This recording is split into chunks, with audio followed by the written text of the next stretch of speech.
Yo, people, I'm here at Michael Spalt, as we say in German, but you would know him as Michael Spalt. And Michael, come here for a second. Michael can't really talk because he talks too much, and he lost his voice, worked his ass off building the booth and all that. So we're gonna do a different video. We're gonna do I make suggestions or assumptions about your instruments, and you just nod or you shake your head, which is my kind of video where I talk a lot and my guest doesn't, which is pretty much every one of my videos. Really likes. This is me. This is my video. This is the perfect situation. I wish everyone's voice was gone in my videos. You know. So first of all, thank you to Kang Pao behind the camera, not for filming, but for being behind the camera because he's really not a lot to look at. It's like, yeah, okay. So, Michael, you brought new things. Yeah. Now you're supposed to nod. Don't talk. You're not out to talk. It's already gonna be funny. Okay, before we look at... Wait, not here, here. So you brought new things. Before we look at the cool new things, we look at another cool thing, but that's not new. This is yours. This is something. It's a kind of a guitar. Well, that's a solid piece of wood right there. I'm putting this back together because you messed it up. You messed it up. Purple. I didn't see the purple when it was on the ground. That's beautiful. I'm happy we have a light. That is gorgeous. You can nod about that. Yes, it is gorgeous. I'm not on camera. Rosewood? Wenge. Wenge, which is different than rosewood. And then Wenge, I would assume. Mm-hmm. Why the holes? Just because holes are cool. Let me see. I broke it. I'm breaking the guitar. This is only for when you have it on your knee. This is so... This is weight relief. It is visual weight relief. VWR. That's gorgeous. It's ultra ergonomic. Well, this is fun. Well, this is something you can get from SPALT. Of course, we know the resin things, we know many things, but this is a different thing. Oh, that's the mixed, what is it called, a P-rail? Is it? Yeah? Sima Duncan?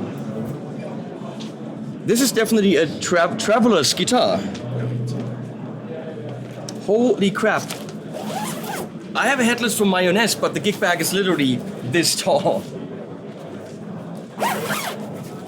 So if you want to travel with a boutique guitar, super high-end, but ultra mobile, wow. Only here at SPALT Guitars. But now, let's look at this new old series you have. So if I understand correctly, let me sum up, because Dave and I, we had a secret meeting with your wife. That sounds wrong in many ways, but we did. We had a secret meeting with Tanya, who's hiding back there. And she said, back when you lived in Los Angeles, you built a series of guitars for the session player who wanted your quality, your tone, what you're known for, but they didn't need a lot of the artistic accoutrements, frills, the resin, the stuff in the guitar. They just wanted a SPALT guitar and not have, because they're not seen their studio, their session player. So you built something that defines you, still looks like you, but at a lower price point. See, Tanya, I paid attention. Advertising. So now you thought, let's bring that back, and here they are. And they're called something. There's a thing on the top that says something. Totem X2. Totem guitar. Let me see. It feels very light.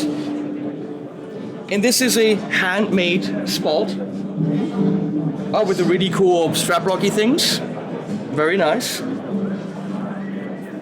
With I can see, like a patchwork top. So it has the things that define you as a builder. It has to. Is that a bone nut? Yes. Bone, beautiful. Why no string tree? Because it's a straight headstock. Why no string tree? Not necessary? No. Not necessary, he says. He nods. No. Wait a second. You missed a little bit. this needs to go back to the workshop. Were you tired? Because there's a dot here, there's a dot here, but there's no dot here. This is an interesting choice you made there. I like it because it's like, let's not do no dots, but let's not do all the dots. Comment below what you think about that. I think it's actually pretty damn cool. Well, you have all the, obviously. Let's see if they're centered, people, because that's what we do. Michael SPALT knows how to center dots. I said it here. This is beautiful. And it doesn't look like it. It looks kind of flat, but it actually has a high gloss. No. Ah. Wait, not here. But. So this guitar looks the way that it's gonna look years from now when you took the gloss off with your arm and your picking hand. But it's high gloss here, and it's satin shaved off, kind of runtergeschrabbelt, as we say in German. Yeah. Satirized. And we have a fixed, and we have ferrules, I know words, and we have metal. So this is a very high-end but reduced SPALT for under $4,000. Yeah, that's still in a higher price range. Yeah, that's still boutique prices. But what he wants to do is give you a SPALT that you can actually, with a little bit of selling your kids into slavery, afford. Versus what we saw at NAMM, a guitar that comes in its own cabinet and everything, I mean, a work of art for $42,000. This is not 42. So let's look at a couple of others. We have a Filtertron and a humbucker. The one thing I don't see here, and I'm very sad about it, is 8 strings. I don't know why. I don't know why he doesn't do that. I guess he doesn't want to be like, you know, all progressive and modern. But I guess for the right amount of money, he'd probably build you an 8 string. You don't need 8 strings. No one does. That's a little bit heavier. There's a little bit of resin going on. Der kann's einfach nicht lassen, der Michael. That's what we would say in German, which means he just can't let go of his ways. Look at this. Little bit of yang, little bit of yin.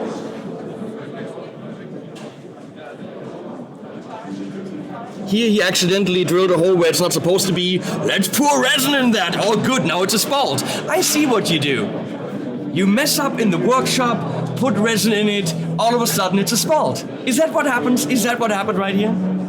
I mean, nothing. It's supposed to be that way. Whoopsie! Come on, this is a total whoopsie situation right there.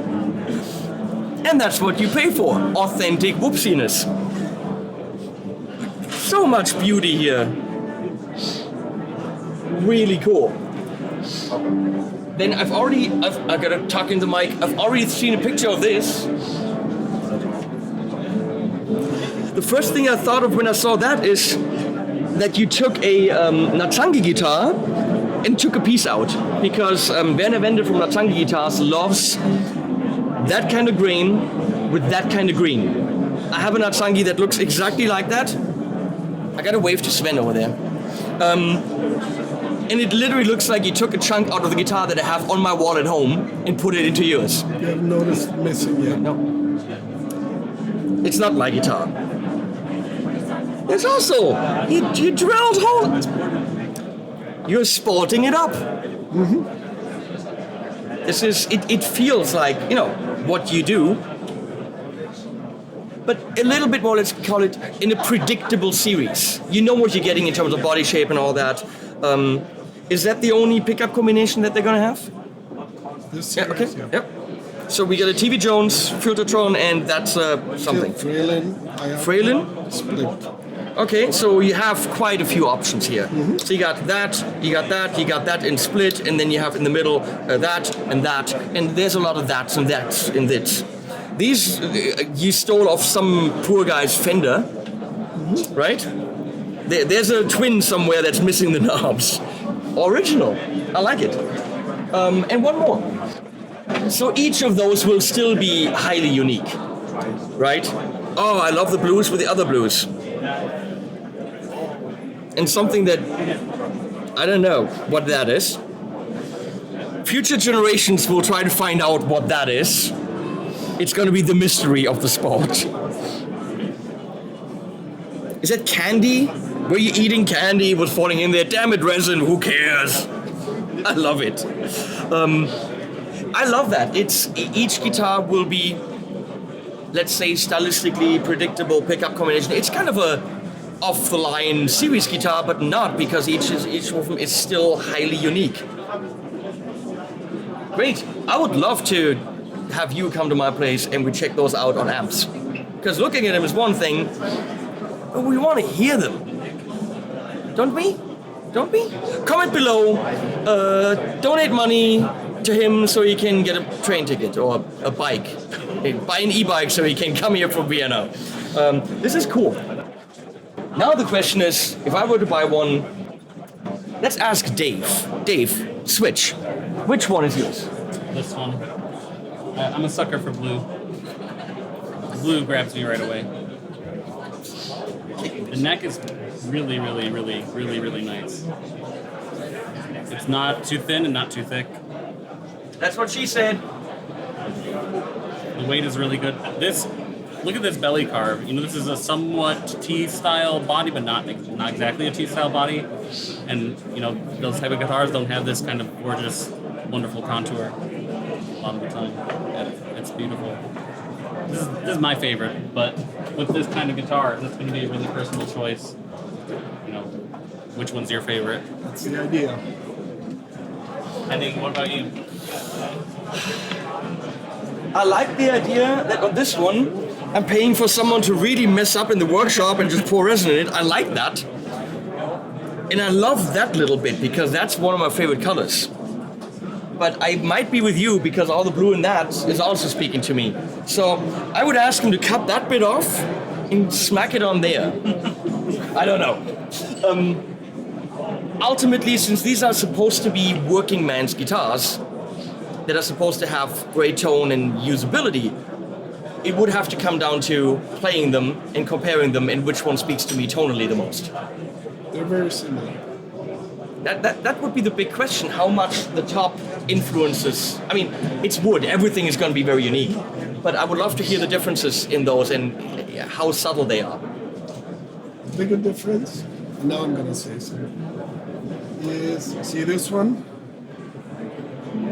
It has knots. Mm-hmm. Knots are dense. Okay. The other ones, this one's like plain vanilla. Mm-hmm. The knots add complexity and give the sound a more complex kind of quality. So this makes more difference than the various ones. Oh, really? Okay. I mean, it is the majority. Mm-hmm. This is they're very similar otherwise. All in the same ballpark. Well, I'm in touch with these guys on a regular basis, so I'm sure we'll be able to check one out in the studio and actually send it into amps, put it in a track, and see what they can do. I think with that pickup combination, this is very likely a very versatile instrument for a whole bunch of styles. Yeah. But we'll check it out. Thank you, Michael. You're welcome. Thank you, Tanya, even though you're not in front of the camera. She's like, I don't want to be in front of the camera. But okay, what can you do? She wants to pour coffee on me. SPALT instruments, as always, brilliant. Thanks, Cheddar, and we'll see at the end.